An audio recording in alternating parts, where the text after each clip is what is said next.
So what we're going to learn today is, and by the way, just again, Charles Owen is my name. Worked here with Paladin going on 12 years now. Appreciate everybody attending today. Like I said, this will be recorded for later. And if you have any questions during this, go ahead and put a question in the question box, and I'll get to it probably at the end, unless it's something relevant that I feel like interjecting. I don't always have time to look over to the question box, but I'll do my best. All right, so what we're going to learn today is, what is GMROI? How do you calculate it? What is it in simple terms? Just make it easy, just make it simple. And what can you do in your business to increase your gross margin return on investment? And we'll discuss some of those things that you can do to increase that. There's only a few, but they're very vital and important to your business. And why is it so important? We'll go over that. And then also we'll cover some of the Paladin tools for managing GMROI. And then I've got a bonus slide in there, and that is other formulas for measuring success. So we'll talk about that, and then we'll get into some of the follow-up material that you can go and look at under Learn More. So what does it stand for? What's the definition? Well, basically, GMROI, it stands for Gross Margin Return on Investment. It's pronounced either Gmroi or Gmroi. And in some cases, it's GMROII, which would be inventory investment at the end. But the main goal of your gross margin return on investment is it's a measurement of your investment performance. How well are you doing with your investment? And in the case where you've got tens of thousands of items on your shelves in your retail business, it's really, really important to make sure that you're performing well with your investment. This is something that you just really have to pay attention to. And if you're using a tool like Paladin, it makes it simple. We actually show you the numbers. We run classes and webinars like this, as well as information under the website, where you can find more information about managing your inventory. And in Paladin, if you just use the system the way it was designed, using suggested order report, it's going to help you get the information that you need to be able to be successful and measure your performance and improve your performance as well. So calculating GMROI, the formula is real simple. It's just taking your gross margin dollars, divide that by your inventory investment, and multiply it by 100. Now, is this done for all of your items in your store? Yeah. Is it done for a particular department? Sure. How about a particular item? Yeah, you can do it based on any of the items in your inventory. And in this case, we're just taking a gross profit amount for a particular either department or store, what have you. And we're just saying, if we had a gross profit of $225,000 and an average inventory value of $85,000, which is your inventory investment at the time, then the total GMROI would be 264%. So that's just taking 225,000, dividing it by 85,000, multiplying it by 100, and you get 264%. That's how you calculate GMROI. Well, we'll talk about why that's so important, but let's first break it down. Let's make it simple, putting it in simple terms. Taking that 264%, it's decent. It's a very good number. It's an extremely good number, actually. But anything larger is better as well. At the bottom of this slide that I'm showing you, it says 300% GMROI or more is optimal. Well, yeah, but you can't have that on every item. But to have an average of 300%, you're doing really well. So breaking down that 264% means that for every dollar you invest in a product, you receive a return of $2.64. So we basically just take that decimal, move it 2 places to the left, and turns it from a percentage to a dollar amount. So if I invest $1 in a product, in this particular product, I am receiving a return of $2.64. But is that pure profit? No. So if you look at it down below, good rule of thumb for evaluating your GMROI is number one, you take the first 100% and you subtract that, because that covers the cost of the goods. So that would be $1.64. Is that pure profit? Well, maybe, maybe not. Typically, you have overhead, right? The operations. You've got your staff. You've got your lease for the building. Any other fees, electricity, what have you, that gets taken out as well. The rest is pure profit. So if you had a dollar that pays back what you invested, that's $1.64. Another dollar, give or take, for your operations. Typically, it's not as high as a dollar, but it can be 60% or 60 cents to $1. Pretty normal. So that would bring you down to 64 cents in this case in pure profit. For every dollar invested, you have a profit of 64 cents. That's doing well. That is breaking it down into simple terms. Let's talk about ways to increase your GMROI. So this is real simple. The first thing you need to do is figure out where you're at, right? Measure your success, because you can't improve what you do not measure. Also, if you fail to plan, you're planning to fail, right? You've heard these sayings before. Well, this is pretty important when it comes to managing your inventory investment. So own it is another thing. So you're an investment broker and inventory is your game. So that is the investment game you're playing. You're dealing with tens of thousands of items that you're having to manage. And if you put your investor cap on, you're going to want to know how you're performing. It's just like buying stocks or bonds or anything else, but you're, instead of investing in stocks and bonds, you're investing in actual product. But you need to know how it's performing at the item level, the department level, at the store level. All of this is very important. So what are some of the ways that you can increase GMROI? Pretty simple, right? Well, one way is get rid of that overstock. Decrease inventory investment. That's going to help you with your GMROI. If you think that, oh my gosh, if I just buy 2 pallets of this, I'll get a dime off. I'm going to make so much money over the next 2 years it takes me to sell this item. That's a recipe for disaster when it comes to managing a good GMROI. Is it done? Yes. Do you have to do that? Yes, particularly in the building materials segment, right? Because you have to buy what you can when you can. And some cases it's based on a gut feeling. Some cases it's based on market trends. You also have items that are part of a display, right? So you can't necessarily decrease all your inventory investment. It's just not practical. You can't get rid of all your non-performing assets. But you can bring it to something reasonable. And the Paladin system will help you do this by just using the suggested order report. It's going to balance out all those items that you're finding holes in the shelf, and then on the opposite end of that, where you have too much stock or non-performing assets. Second way to increase your GMROI is increase your customer count, increase your average sale amount.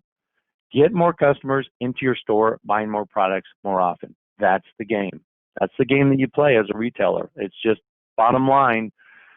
The only way to turn products is to get customers to buy it, right? So the game here is to really focus on your marketing efforts, really focus on loyalty rewards program, anything you can do to get more customers into your store. Offer incentives, offer quantity discount breaks on items to increase your average sales. Another way to do that, impulse items, right? You go in some of these home stores, and to get up to the counter, you have to walk through 50 feet of impulse items, that are right there, chocolates and popcorn and batteries and different things where you didn't know you needed them until you walk past them and then you grab it. If you're a store that has 300 customers a day or 300 transactions a day, and you on the average increase your sale amount by $1, that could be close to $100,000 at the end of the year that you could make. And that's just by increasing it by $1. Think if some of them you increased it by $5 or $10. So that's just another way to help with your customer count and boost up your average sales. And also focus on things like loyalty programs and marketing campaigns, social media campaigns, things like that. that we offer. We offer integration with Pointy, which will help you have an internet presence where actually you can sell products directly from your site, or at least broadcast those items to customers upon Google searches. All right, so what's the third way? Well, you notice there's a big thumbs up and a happy face on the decreased inventory investment, increased customer count, and average sales. Well, there's kind of a frown on increased margin. Sure, you can increase margin, but the problem with increasing margin is you're going to lose customers, right? What you're giving up in, it's going to just really impact your sales if you have less turns on that product. Sure, you'll get a higher margin when you sell it, but you'll probably sell less. So the profit is going to be hit. That is the biggest thing. So don't be skimpy on margin if you're trying to increase your sales and drive profit, because what you give up in margin, you'll get back in quantity and profit and dollar amounts. So those are the different ways to increase your GMROI. I'm sure there are others as well, but these are the most obvious ones. So why is it important? So most store owners focus on the product margin, right? I hear it all the time when I go in and perform seminars at the markets, back when they had markets, which hopefully they'll get to again. You know, I always ask the question, who's hot on margin? Who, you know, and I get people raising their hands, 40%. That's my goal, get 40% margin. And yes, you have to buy a product for less than what you're selling for to turn a profit, right? That's a given. But you don't necessarily have to increase the margin to where you're pricing your product out of range of your customers. And you got to be competitive too. There's just a lot of competition out there, as you know. So the focus on product margin is not necessarily what you want to focus on, right? Yes, you want to make sure you're selling it for more than you paid for it, unless you're trying to move that item and you know, get rid of a particular item and put a product that's going to get you a higher investment return. Next one is, it's one of the most important statistics for successful retailers. So if you're a true business person, and then you know what all this is. And I imagine all of you do. You probably just want more clarification. Hopefully this is what we're doing here at this webinar today. Next one is, the GMROI shows the financial return for every inventory investment dollar spent. And there's that word again, investment, and it's also down below. It's all about your inventory investment productivity. So that's what GMROI will tell you. Now, the bonus slide, as I mentioned, have other factors for measuring success, and that will be right after this slide. So this slide shows you in Paladin, where can I see these numbers? How can I make sense of this data? How do I achieve these numbers without having to go in and do my own calculations? Well, in Paladin, particularly at the inventory module, on the inventory tab under sales details, you'll see that there's an investment amount. That first investment amount tells you the total dollar amounts that you have invested in that product at this time. I have $6.80 invested in this product. My gross profit in the last 12 months, because we're always looking at today over our shoulder, 365 days, it shows we have $146. Now to the right, it's going to show you your gross profit or your gross sales, but this shows you the actual gross profit that you've grossed out of those sales. And then your GMROI here, 1,152%. That means for every dollar invested in this product, there's a return of $10.52, or $10, if you will, if we get rid of the first dollar to replace the cost of the goods, and then also we're using 52% or 52 cents as our average for operational costs. That brings us down to $10. So that's pretty good. I mean, that's really good. That's super terrific. So these are the numbers, these are the types of things that you want to look out for. Now, you can also produce batch reports of your GMROI. It's under the Inventory Valuation Summary Report, and that shows by department how you're performing. And these are numbers that you should be cognizant of and aware of, not to mention the Inventory Valuation Summary Report. If your inventory is, you know, fairly well counted and maintained, it's going to be really accurate, showing you your, not only your margin and your gross margin return on investment, but it's also going to show you your profit and how much you have invested in that product in batch. Now, Paladin Insight, interesting set of dials. You'll see those when you first bring up the inventory. If you have it activated and turned on, you can turn it off. If you have it turned off for your managers, I would elect to turn it on if I were you, but just turn it off for your staff if you don't want them to get access to it. But you can do a lot of things in those dashboards. They have tools that help you manage your non-performing assets, those items that aren't selling. It also helps you identify product outs as well. And you can manage this data right from the screen. You can interact with it in real time. It also enables you to review and manage your inventory through the cycle counts and managing your shrinkage and things like that. So all of this just provides tighter inventory control. And that's the key to having a strong Gmroi. So the bonuses I promised you. So the other formulas for measuring success, these are just some. There's still more. I'm sure you have your favorites as well. But as you can see in the image, Gmroi, you get more profit, better Gmroi, less overstock. That's really the target. And that's really what Paladin helps you do using the suggested ordering system. It is your biggest bang for your buck. It is the holy grail of point of sale system for Paladin in particular, because we have dynamic algorithms that just figure this out. All you have to do is two things.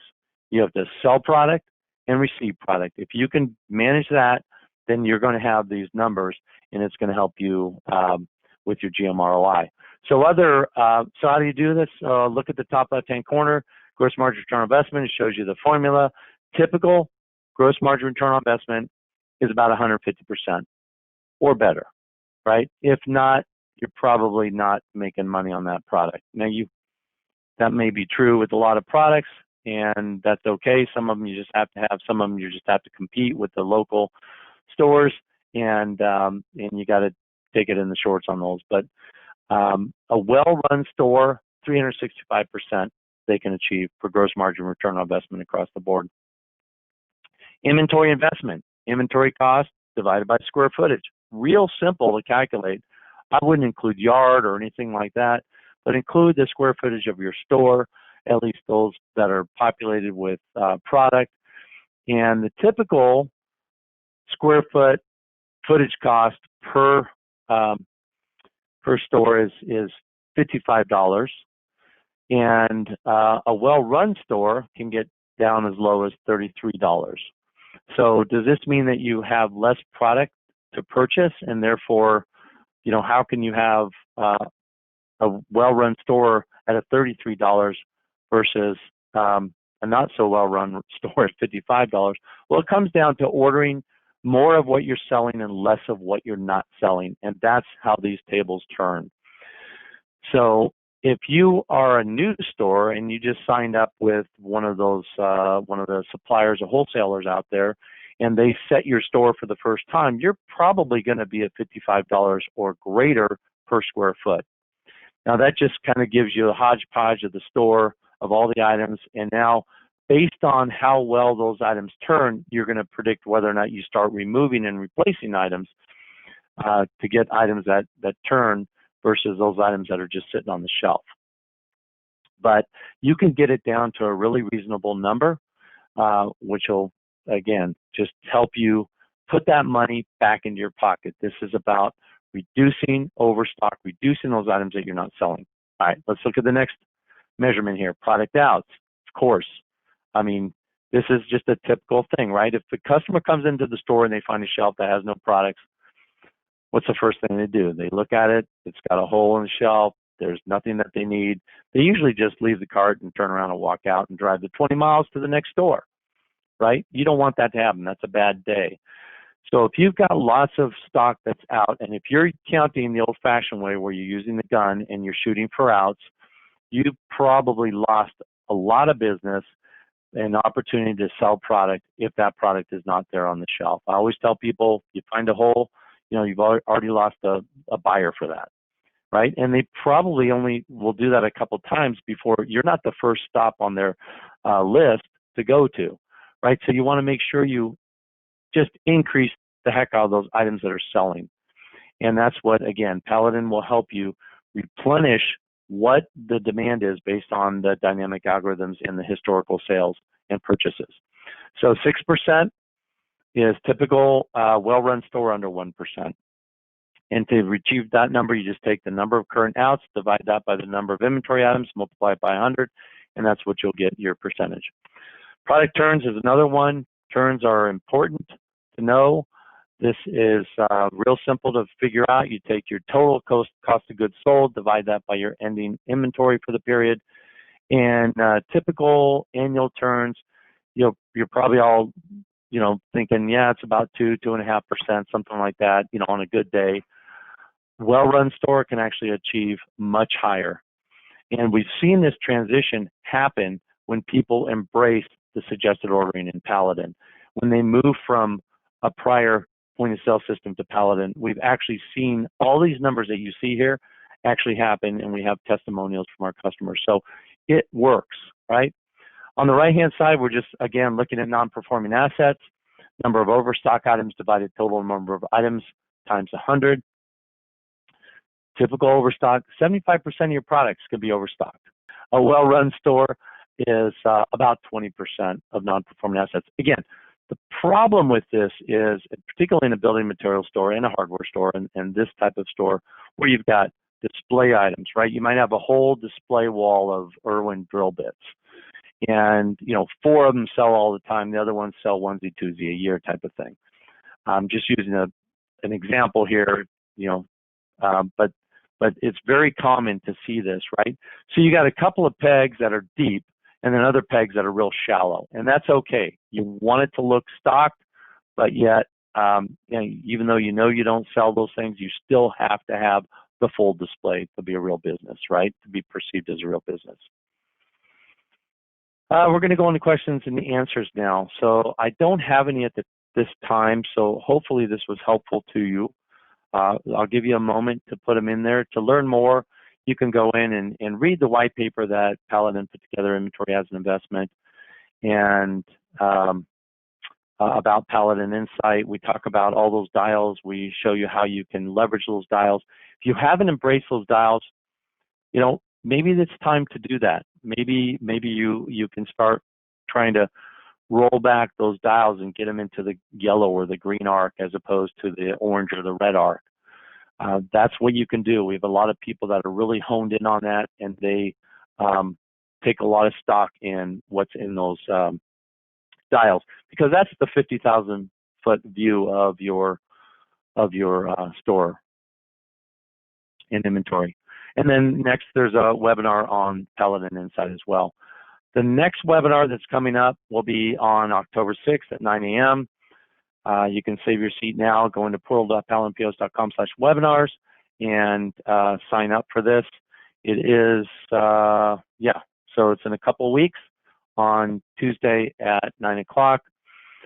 As always, thank you so much for attending. Just the fact that you're here tells me that you guys want to succeed. You want to make your store stronger. You want to improve your inventory control and leverage the tools that you have in Paladin that you're using today. Extremely excited about that every time, especially with the turnout like we had today.